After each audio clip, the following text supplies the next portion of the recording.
Hello my loves, going to cover a brief overview of the history behind Linocut printmaking. So Linocut is sometimes called lino printing, and it's a form of relief printing. And in relief printing, an artist carves away part of the lino's surface, leaving the areas they want to print raised above the rest. So it's the ink that is rolled on these raised bits of lino that haven't been carved away, which creates the image that is then transferred onto paper or fabric. In Linocut printmaking, obviously there's a clue in the name. The material that is being cut is actually linoleum, which is typically a smooth flooring material made from natural substances such as linseed oil, wood, sawdust, cork dust, or wood flour. And unlike wood, lino has no grain to it, so it's a lot smoother and it's a lot easier to carve than wood. You can make cuts in any direction, and this can help artists create bold lines, flowing curves, and expressive designs. I haven't actually ever carved with wood before. I'd love to give it a go one day, but I have heard people describe lino as being a lot easier to carve. So this process is really simple. First of all, an artist creates a design that they want to then transfer onto lino, and then once they have, they use specialized carving tools known as gouges to remove the areas that they want to leave white or plain when printed on paper. The raised surface on the lino sheet is then rolled with ink using a roller, or what's otherwise known as a brayer, and then finally the paper is then pressed on top of the surface either by hand or using a press, and when it's peeled away it produces a mirror image of the carved design, and that's your print. So in terms of the historical origins of Linocut, it's a relatively modern printmaking technique, particularly compared to woodcut, which has existed for thousands of years. Linoleum itself was invented in the 1860s by the English manufacturer Frederick Walton, and initially it was developed as an affordable and durable flooring material as opposed to it being used as an artistic medium. But artists began experimenting with linoleum in the late 19th and early 20th centuries, and because it was inexpensive and very easy to carve and widely available, it quickly became attractive to art educators and professional artists, including Pablo Picasso,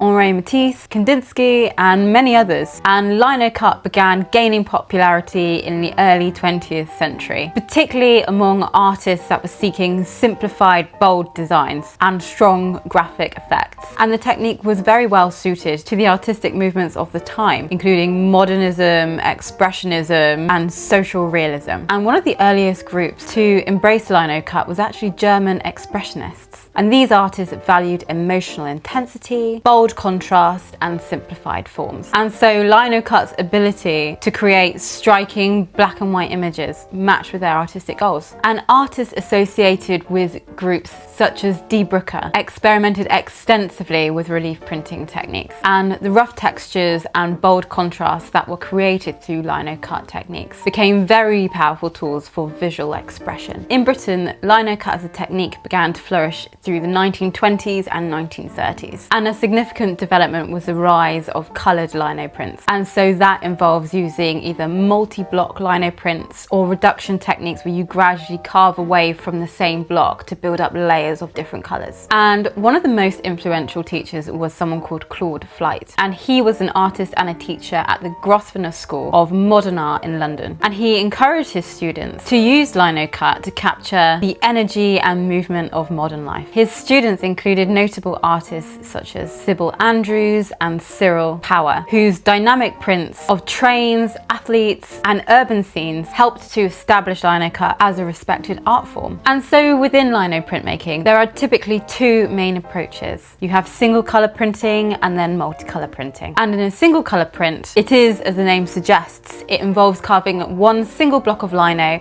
and printing it in just one color. And I think this is a really lovely approach. It emphasizes contrast and composition and line quality. And this is the approach that we'll be taking together on this lino printmaking course. Multicolor lino prints are a little bit more complex and a little bit more advanced, and I'll be developing a separate course for us to explore that together. And this technique is where Linocut artists might carve separate blocks for each color and then align them during printing to develop and produce a scene. Another method is called a reduction lino print, or sometimes it's called a suicide print. And in this process, the same block is progressively carved away after each single color layer is printed, and that results in a lovely build-up of color to create the final piece. So it is only through the destruction of a single block are you then able to progress an actual final print. And obviously, having destroyed the actual block, it does then make it impossible to produce additional identical editions. And for that reason, they're typically considered more precious. And Linocut artists often experiment carving with different textures, making different marks, and using different color combinations. And I love that the simplicity of that material allows for what is quite a wide range of creative possibility. And I think in terms of why artists enjoy Linocut and why it remains to be so popular, is that firstly,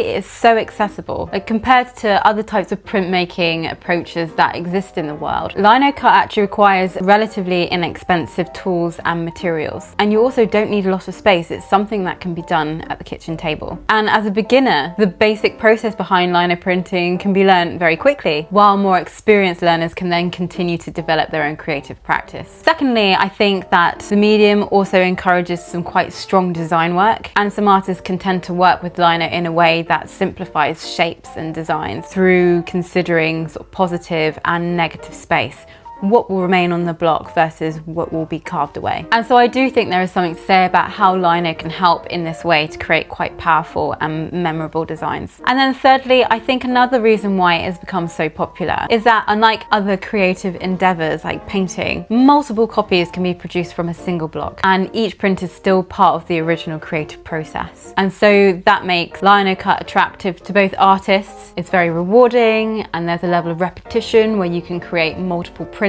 from the block, but also to collectors too. And there is so much contemporary Linocut art out in the world now. It's an art form that is thriving around the world. It's taught in schools, in colleges, in community workshops, as well as professional art programs. And contemporary artists use both traditional hand printing techniques, as well as modern presses and digital design tools now to help create a level of innovation to their work. And as an art form, it's used not only as fine art prints, but also in book illustrations, for posters, for greeting cards, textile designs, and independent publishing projects. And I think this handmade quality of the process also appeals to audiences seeking alternatives to mass-produced imagery or AI. More and more, particularly, I've been having experiences with large companies who want to commission work from a real human being because they are against AI. I think it's got quite a negative connotation in the art world. I'm sure you can imagine why. Online platforms and social media and online marketplaces have also helped introduce Linocut to new generations of artists and collectors. And I think that this has contributed to the renewed interest in traditional techniques such as lino printmaking. It's so manual, and so many of the phases are just so wonderful to do. There's like a deep satisfaction to it all. So we're wrapping up the history there. Thank you so much for listening. If you found this video even vaguely interesting, please like and subscribe to my channel. If you'd also like to learn how to lino print with me, my waitlist for my online course is now open, and you can sign up and receive a $50 discount from the link in my description. Thank you so much.